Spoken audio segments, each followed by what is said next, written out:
शेतकऱ्यांची कर्जमाफी अखेर मंजूर, पण सरसगट सगळ्या शेतकऱ्यांना कर्जमाफी मिळणार नाही. आज मुख्यमंत्र्यांनी सांगितले कर्जमाफीचे 5 नियम. जेव्हा कर्जमाफीची घोषणा अर्थसंकल्पीय अधिवेशनात झाली होती त्यावेळी मुख्यमंत्र्यांनी एक शब्द वापरला होता, पात्र शेतकरी. पात्र शेतकऱ्यांची 2 लाख रुपयापर्यंत कर्ज माफ केलं जाईल असं त्यांनी म्हटलं होतं. आणि अगदी त्याच वेळेस शेतकऱ्यांच्या मनात मग शंका निर्माण झाली होती. पात्र शेतकरी नेमकं काय असतो, पात्र शेतकऱ्याची व्याख्या काय? आणि याच शंकांचं निरसन करण्यासाठी आज स्वतः मुख्यमंत्र्यांनी एक पत्रकार परिषद घेतली आणि त्यामध्ये सांगितले ते 5 नियम. हे 5 नियम, या नियमानुसारच कर्जमाफी होणार आणि या 5 नियमात बसणारा शेतकरीच पात्र असणार अशी त्यांनी माहिती दिली. आता हे 5ही नियम अतिशय भयानक आहे.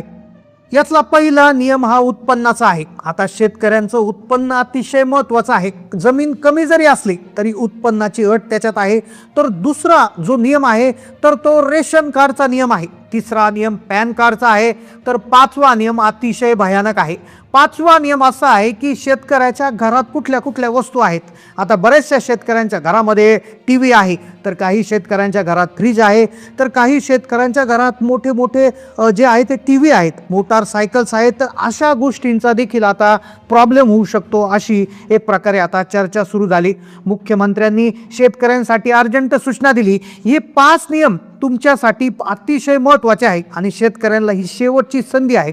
आता शेतकऱ्यांनी या 5 नियमानुसार आपली पात्रता तपासून घ्यायला शेतकऱ्यांना मुख्यमंत्र्यांनी सांगितले ते 5 नियम. त्या 5 नियमानुसार काय काय कार्यवाही शेतकऱ्यांना करायची आहे हे सांगत असताना त्यांनी बँकेमध्ये जाऊन शेतकऱ्यांना एक काम करायला सांगितलं आहे. पहा, व्हिडिओच्या माध्यमातून आपण शेतकऱ्यांची पात्रता सिद्ध करणारी माहिती देणार आहोत. पहा, आता ही कर्जमाफी काय सोपी राहिलेली नाहीये. विरोधक टीका करतात की शेतकऱ्यांच्या तोंडाला पानं पुसली आहेत, तर काही लोक डायरेक्ट शेतकऱ्याला फसवलं असं म्हणत आहेत. पण स्वतः मुख्यमंत्र्यांनी आज पत्रकार परिषदेमध्ये येऊन पात्र शेतकऱ्यांची व्याख्या सांगितली. मग पात्र शेतकऱ्याचं उत्पन्न किती असल्यावर तो पात्र होतो, पात्र शेतकऱ्यांच्या घरात कोणत्या वस्तू असल्यावर तो पात्र होतो, पात्र शेतकरी त्याचं शेतीची अट काय, पात्र शेतकऱ्याचा रेशन कार्ड आणि पॅन कार्डचा नियम काय, सगळी सविस्तर माहिती तुम्हाला व्हिडिओमध्ये देणार आहे. पहा, हा व्हिडिओ जर तुम्ही मध्येच सोडला तर तुम्हाला कुठल्याही प्रकारची कर्जमाफीची माहिती मिळणार नाही. कारण की कालपर्यंतच्या टीव्हीवर बातम्या पाहिल्या होत्या ते सगळ्या खोट्या ठरल्या. कालपर्यंत वेगळेच अंदाज वर्तवले जात होते, पण स्वतः मुख्यमंत्र्यांनी माहिती दिल्यामुळे ही 100% खरी माहिती आहे. तर चला तर मग वेळ न वाया घालवता व्हिडिओला सुरुवात करूया. शेतकऱ्यांच्या कर्जमाफीची योजना, जिचं नाव आहे पुण्यश्लोक अहिल्यादेवी होळकर कर्जमाफी योजना, या नावाने योजना मंजूर केली आहे. निधीसाठी त्यात जो आहे तो देण्यात आलेला आहे. घोषणा झाली, शेतकरी खुश झाले होते, पण मुख्यमंत्र्यांनी पात्र शेतकरी असा शब्द वापरला आणि त्यामुळे शेतकऱ्यांच्या मनात शंका निर्माण झाल्या. जवळपास 99% शेतकरी असे आहेत की त्यांना अजून माहीतच नाहीये की पात्र शेतकरी नेमकं काय असतो, कसं ठरवायचं पात्र शेतकरी. प्रत्येक शेतकरी विचारतो मी पात्र आहे की अपात्र आहे, कशावरून समजून घ्यायचं. सगळीकडे वातावरण पसरलं होतं, सगळीकडे शंकांचं काहूर माजलं होतं आणि अखेर मुख्यमंत्र्यांनी याला उत्तर देण्यासाठी एक पत्रकार परिषद घेतली आणि त्यामध्ये 5 अटी सांगितल्या, 5 नियम सांगितले. हे नियम फार भयानक आहे. शेतकऱ्यांच्या घरामध्ये असणाऱ्या वस्तू, शेतकऱ्यांचं उत्पन्न आणि शेतकऱ्याचं पॅन कार्ड, रेशन कार्डवर सगळ्या गोष्टी अवलंबून आहेत. तर शेतकरी बांधवांनो, खरं तर ही माहिती तुम्हाला सावधान करण्यासाठी आहे. अखेर तो प्रसंग आला जिथे शेतकऱ्यांची कर्जमाफीची घोषणा केली होती ती खरी केली. पण व्हिडिओ तुम्ही नीट समजून घ्या, कारण की ही कर्जमाफीची सवलत प्रत्येक व्यक्तीला मिळणार नाही. सरकारनं 5 अशा शर्ती घातल्यात की त्यात जर तुम्ही बसले नाही तर तुमची हक्काची रक्कम एका क्षणात कापली जाईल. सगळ्यात पहिला मुद्दा जो आहे, पहा, घोषणा झाल्या शंका शेतकऱ्यांनी उपस्थित केली. शेतकऱ्याला समजलं होतं, शेतकरी प्रत्येक विचाराचा मी पात्र आहे का अपात्र आहे. मग मुख्यमंत्र्यांनी याच्यावर उत्तर दिले. मुख्यमंत्र्यांनी 5 मुद्दे सांगितले. त्या 5 सूत्रानुसारच आता तुम्ही ठरवायचं की तुम्ही पात्र की अपात्र. आता सगळ्यात पहिली गोष्ट आहे तुमच्या कर्जाचं स्वरूप. आता पहा, शेतकरी वेगळ्या पद्धतीसाठी कर्ज घेतो. काही शेतकरी शेतीच्या कामासाठी म्हणजे पाईपलाईनसाठी किंवा जनावरांचा गोठा बांधण्यासाठी, ट्रॅक्टरसाठी कर्ज उचलतो, घरासाठी कर्ज उचलतो. ते कर्ज शेतकऱ्याचंच आहे. आणि दुसरं एक कर्ज आहे ते पीक कर्ज. मग आता सगळे कर्ज माफ होणार का, तर नाही. इथे सगळ्यात महत्त्वाची मुद्दा जो आहे तर तो इथे तुम्ही लक्षात घ्यायचा. कोणत्या प्रकारचं कर्ज माफ होणार हे तुम्हाला मुख्यमंत्र्यांनी स्पष्टपणे सांगितलं. आता त्यानंतर सगळ्यात महत्त्वाचा मुद्दा जो आहे, जर आता पीक कर्ज माफ होणार हे सगळ्यांना माहिती आहे, पण बाकीच्या कामासाठी घेतलेले कर्ज जर माफ करायचे असतील तर हा व्हिडिओ तुम्हाला शेवटपर्यंत पाहावा लागेल, कारण की व्हिडिओमध्ये शेवटी तुम्हाला मी एक टिप सांगणार आहे. आता सगळ्यात महत्त्वाचा मुद्दा दुसरा आहे, जो दुसरा नियम आहे तो बँकेचा आहे. आता बऱ्याच शेतकऱ्यांनी काय केलं, काही शेतकऱ्यांनी नॅशनलाइज बँकात कर्ज काढले, तर काही शेतकऱ्यांनी खाजगी बँकेत काढले, तर काही शेतकऱ्यांनी सहकारी बँकेत, जिल्हा बँकेत, म्हणजे वेगवेगळ्या बँकेमध्ये कर्ज काढलेले आहेत. मग कोणत्या बँकांची कर्ज माफ होणार आणि कोणत्या बँकांची कर्ज माफ नाही होणार, तर असाही संशय किंवा अशाही प्रकारची शंका संपूर्ण शेतकरी वर्गात निर्माण झाली होती. तर याला उत्तर देण्यासाठी मुख्यमंत्र्यांनी एक वाक्य वापरलं आणि त्या वाक्यामुळे 90% शेतकरी खुश झाले. मुख्यमंत्र्यांना पत्रकारांनी प्रश्न विचारला होता की कोणत्या कोणत्या बँकेतले कर्ज माफ होणार, तेव्हा मुख्यमंत्री म्हणाले ही कर्जमाफी जी आहे ती बँकांची नाही आहे, तर ती शेतकऱ्याची आहे. आणि खरं तर हा एक प्रकारची खुशखबर आहे. तुमचं कोणत्याही बँकेत कर्ज असू द्या, तुमचं जर कर्ज या 5 अटीत बसलं तर तुमचं कर्ज माफ होणार म्हणजे होणार, अशी माहिती त्यांनी दिली. आता लगेच या दुसऱ्या मुद्द्याने खुश होऊ नका, कारण की तिसरी अट ती तारखेची आहे. या तारखेच्या अटीमुळे 80% शेतकऱ्यांचा विषय संपणार आहे. ती तारीख आहे पहा 30 सप्टेंबर 2025. आता ही तारीख म्हणजे तुमच्या भविष्याची रेषा आहे. जर तुमचं कर्ज या दिनांकाच्या एका जरी दिवसाने मागं पुढे गेलं तर तुमचे 2 लाख विसरा. आता नियम काय सांगतो, तारीख तुम्हाला सांगितली 30 सप्टेंबर 2025. आता कर्जमाफी 2026 मध्ये जरी होत असली तरी तारीख ही 2025 मधली आहे, ती आहे 30 सप्टेंबर 2025.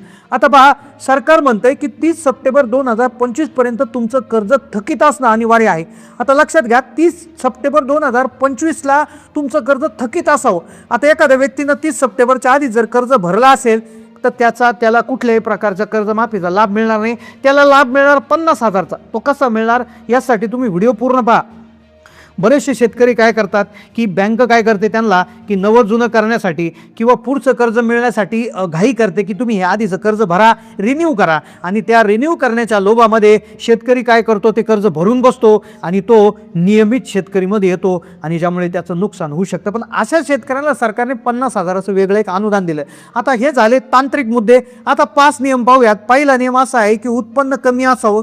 दुसरा नियम, तुमच्या घरात कोणी आयकर भरणारा नसावा. इन्कम टॅक्स भरणारा व्यक्ती जर तुमच्या घरात असेल तर कर्जमाफी विसरा. त्यानंतर तुमच्या घरात कोणी माजी आमदार, खासदार, जिल्हा परिषद सदस्य, पंचायत समिती सदस्य अशा प्रकारचे जरी कोणी असेल तरीही त्या घरामध्ये कर्जमाफी अजिबात होणार नाही. त्यानंतर शेती व्यतिरिक्त तुमचं इतर उत्पन्न आहे का, म्हणजे शेती व्यतिरिक्त तुम्ही नोकरी करता, शेती व्यतिरिक्त एखादा व्यवसाय करता, तर अशा प्रकारचं उत्पन्न तुमच्या बँक खात्यावर जर दिसत असेल तर तुमचं नाव त्याच ठिकाणी यादीतून कट करण्यात येईल. त्यानंतर 7/12 जो आहे तुमचा, तर त्याच्यावर जे जमीन आहे तर ती जास्तीत जास्त 2 हेक्टरपर्यंत असावी. 2 हेक्टर, 1 हेक्टर असतो 2.5 एकरचा, 2 हेक्टर होतात 5 एकर, म्हणजे 5 एकरपर्यंत जमीन यासाठी आवश्यक आहे. 5 एकरपेक्षा जास्त असेल तर असे शेतकरी त्याच्यातून बाद केले जाऊ शकतात, अशी माहिती मुख्यमंत्र्यांनी दिली. आता जिल्ह्यांची यादी कशा पद्धतीने आली पहा. छत्रपती संभाजीनगर आहे, जालना, बीड, धाराशिव, लातूर, परभणी, हिंगोली, नांदेड आणि अहिल्यानगर. तर अशा जिल्ह्यांपासून कदाचित सुरुवात होईल.